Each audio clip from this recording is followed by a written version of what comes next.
Hi Design Pros, welcome to the Lunch and Learn Business Growth Series. I'm Elsa Johnson, your host and founder of Elsa Johnson Coaching, where I guide my clients to lead with intention and thrive by design.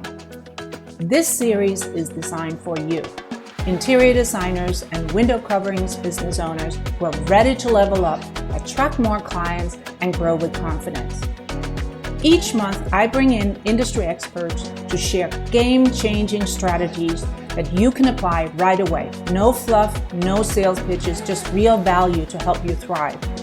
So grab your notes, get inspired, and don't forget, subscribe to the channel for more expert insights and updates. You'll find all the event details and contact information for myself and the industry experts in the notes below. Ready to grow? Let's dive in.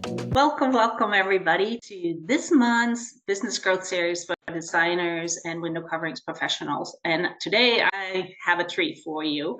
I have here Renee, and I forgot to ask her exactly how she pronounced her last name. So that's really on my part. I apologize for that. But Renee is part of an organization that's really dear to my heart, the WCAA, Window Coverings Association of America. It was vital in my early days of running my interior design business, and in that finding the camaraderie, finding the people that were facing the same challenges as I was, and so freely gave away of their knowledge. And so I felt today that we would have a conversation about what it really means to have that and what resources becomes available to us when we lean into that type of a community. So sit back, relax, and listen up. And during that, I'll also share a little bit about my background. You will understand why this was so important to me. So Renee, welcome. I'm excited to be here, Elsa. Thank you. Why don't you tell everybody a little bit about yourself and your journey till today? All right. My name is Renee Gurganus. I live in Wilmington, North Carolina. I have been working in nonprofits for 30 years, and with the last 11 or 12 as a leader, executive director. And then I've been with WCAA for 7.5 years as the executive director. So no, I don't own a workroom. I'm not a designer. I cannot even hem anything. So I'm strictly a nonprofit leader. So that's a little bit about my background with that. Fantastic. So when I started, as I said, my workroom, I owned a workroom for about 20 years before I started the coding business that I have now. I was really looking to gain knowledge.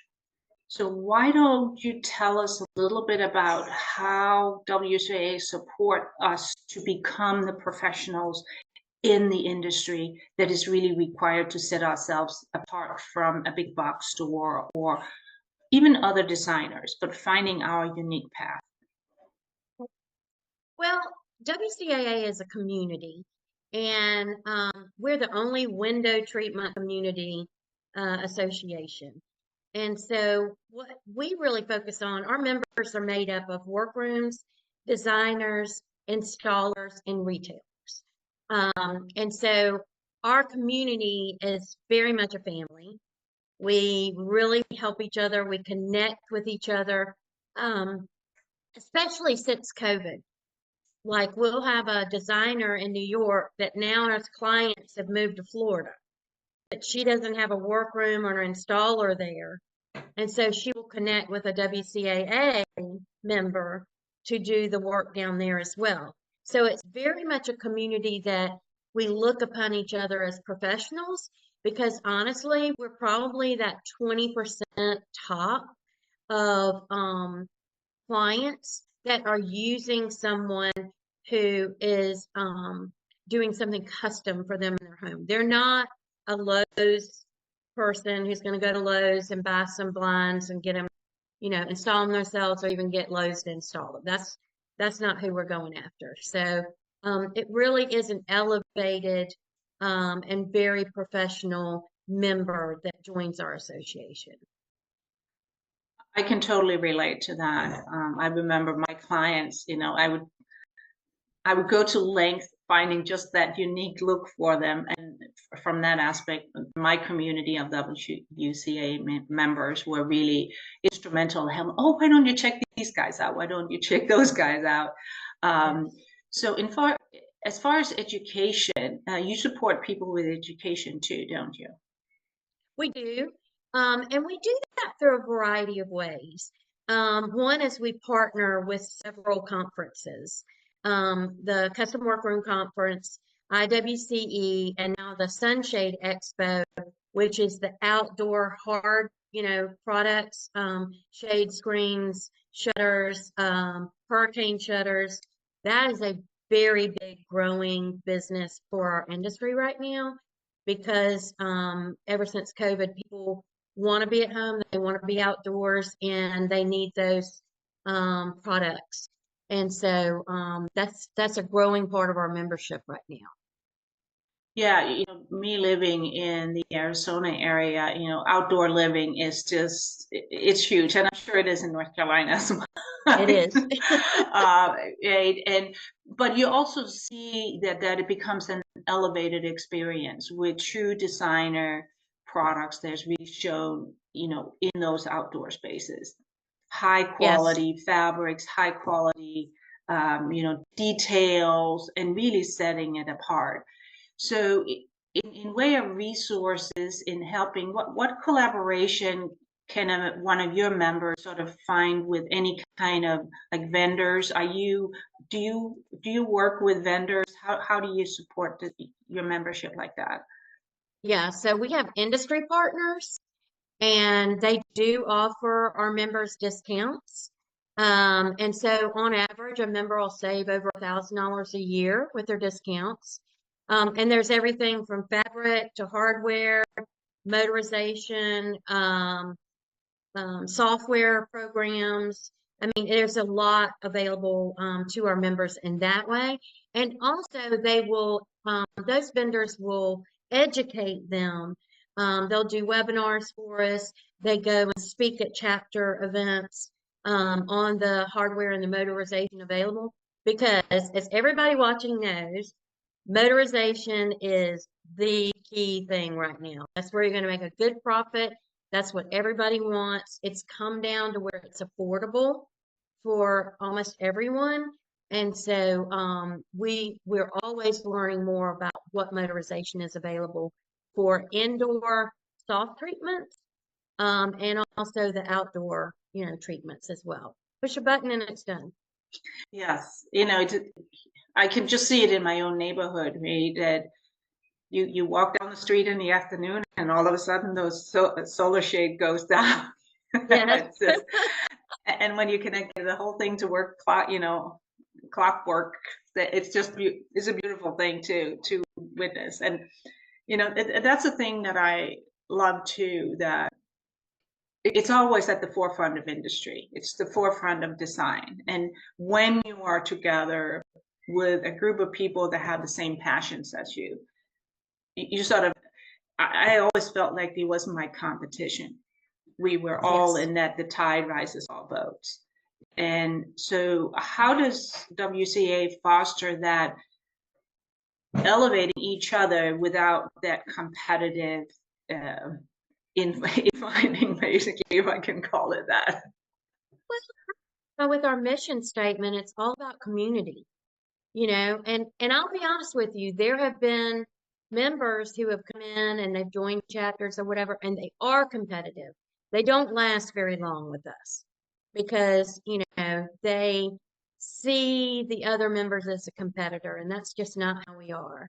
If I may, I want to tell just a beautiful story that I Sure. love to tell.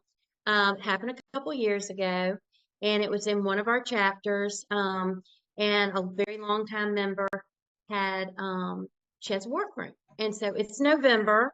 Anybody out there knows November, December is like well, her mom gets diagnosed with an aggressive cancer, and she's only got like 6 weeks to live.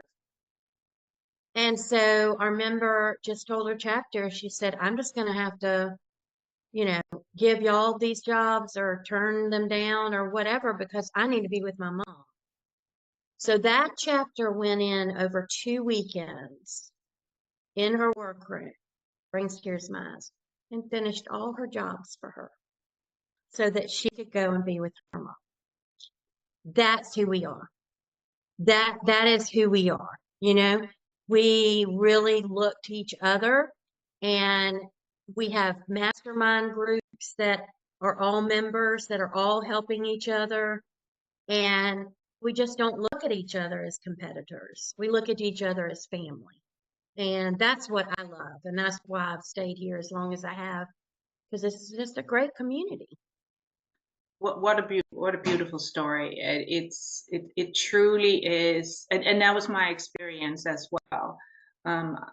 The chapter I was most active in was the one in Chicagoland area when I lived there, and we did charitable events, we did drives, we did all kinds of things to really support not just our clients but the communities that we lived in. And I think that also brings a emphasis on all the different members, right? Not just one. That it is that community, as you mentioned. Yes, and a lot of the majority of our chapters actually do one nonprofit event a year, and sometimes they'll do something big like help a Ronald McDonald House, put in all new winter treatments and bedding. Sometimes it's with an abused, woman and family housing. Sometimes it's making, a lot of them do the pocket pillows for breast cancer and survivors and give those away. So, during COVID, we were making masks, even though those masks probably weren't working. But I mean, we just jump in and we want to give back to our communities as well, not just within the WCAA community. And that's really special. Yeah, that reminds me, even though I, at the time, had stopped my workroom, I was associated with some of my colleagues out here in Scottsdale at the time, and we actually sewed the mask for a hospital. They provided us specific, medical grade fabrics to create these masks, and my sewing machine couldn't just sit idle with that. I think we.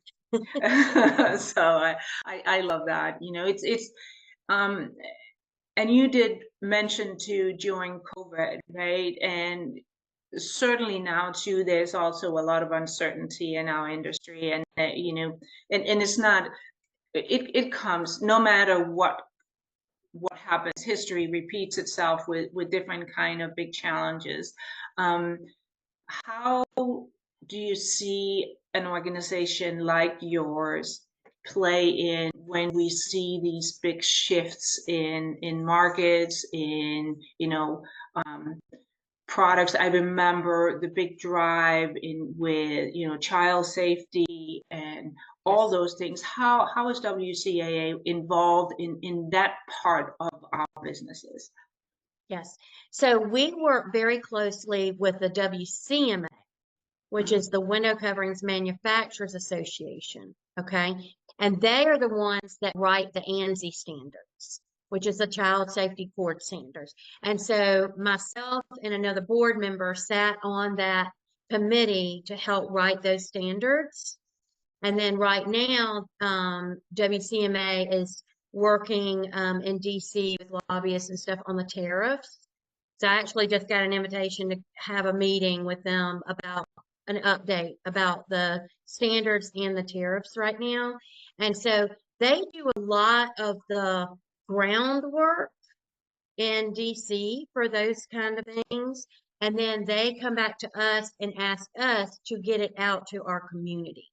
So we're educating our community on what's going on and what the standards are, and have that available to anyone, whether a member or not, at any time. It's very important to us. One thing that's come up lately is that there are a number of companies that are not they're not complying with the standards, and they're out there selling to designers, and the designers don't really understand the standards.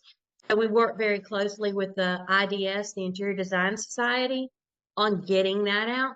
That's a lot of the education that we do in the background that you don't see, is getting that out to them. Yeah, and I think that's where you separate, I guess, mostly in our industry, it'll be the girls from the women, right? Instead of the boys from the men. It is, because I think that was something that was really important too. It is going from it's hard to say amateur because none of them are amateurs, right? But really elevated into that very professional, custom window treatment supplier, whether it's the installer, like you said, just the fabric providers, that there's just nothing second class in any of the membership that you have. They're really dedicated to their craft, to what they put out there, and like you said, even with regulations and making sure you're up to date on that. Yes.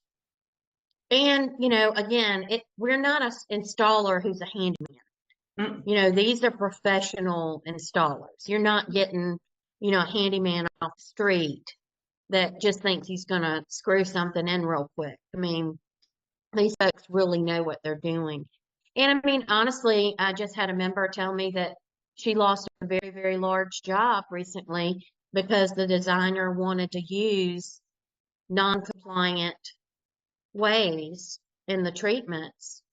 And she's a workroom, and she said, I won't do it. I will not do it. You're going to get sued. I'm going to get sued. Everybody's going to get sued. I'm not going to do it. She lost the job. And the designer went and found someone who would do it for her. Well, that shows you how professional our members are, because they're going to go with standards. They're going to follow the guidelines. They're going to be professional. You're going into someone's home, their private space, and you want to show a professional organization of your entire team, in there. So that's another thing that we try to do with our members, is help them understand that. Yeah, and I think it cannot be underestimated, the importance of that. And as I said, it separates you it puts you in this class of being a truly professional in your industry. And I think that's just really, really important. So what else am I not covering here that is important for people to know? Well, I just think people need to know that we're not just window coverings. We have upholsterers in our organization. We have interior designers. We have workrooms that are doing soft goods as well, not just window treatments. So it's really a community for everyone. A lot of our designers sign up because they don't learn window treatments in school. They don't even know how to talk the language. They're terribly afraid to measure.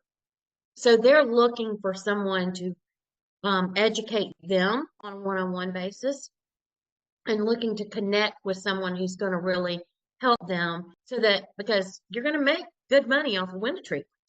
Luann Nigera says all the time that if you walk out the door and you're not doing window treatments in the room, you're leaving money on the table. So it's real important that we help everybody understand, don't be afraid of it, but because you've got a community behind you that will educate you on this. Absolutely. And I think that really, I think is a good place to stop here too, because we understand that it's not just one small corner of the industry. It really covers everything, and it covers so many things that we can really look to as a resource in so many. Even just sometimes, I remember when I was sitting in my workroom and said, there has to be a better way to do this. And lo and behold, I could call anybody and say, why is this so difficult? And they would give me the answer and show me a new technique. Or with installations, when I had my business, I was the one woman show, sale, source, sew, install. I was all of it. So, which was one of the things that that helped me back in my business, and I've now learned to help other people with figuring out where you really should, emphasize and put your energy. And I think that also comes when you start talking with other people, understanding what it really takes to run a professional design window coverings business. So Yes. and being part of an organization like yours, I think is a must for anybody to surround yourself with people who are dedicated to the quality of the work, of the service, of the overall standard of the industry. Yes. And so if anybody's interested, you can go to WCAA.org to our website. And even in the top right-hand corner, it says Find a Pro. And it will take you to another website, and you can search for our members all over the country, whatever you're looking for. So if you're out there and you're needing someone to help you in a certain area, take a look at that website. And then also, you can always email me. I mean, I'll help anyone. They don't have to be a member, or I'll help anyone if you contact me. I mean, that's what it's all about, right? Oh, absolutely. I love that. Well, thank you very, very much, Renee. It's been a pleasure with talking with you today and helping us just understand a little bit more the value of what you bring to the table. As our regular viewers know, or participants, I should say, know that this is the end of the official part, and this will be housed on YouTube, so you can always come back to this recording.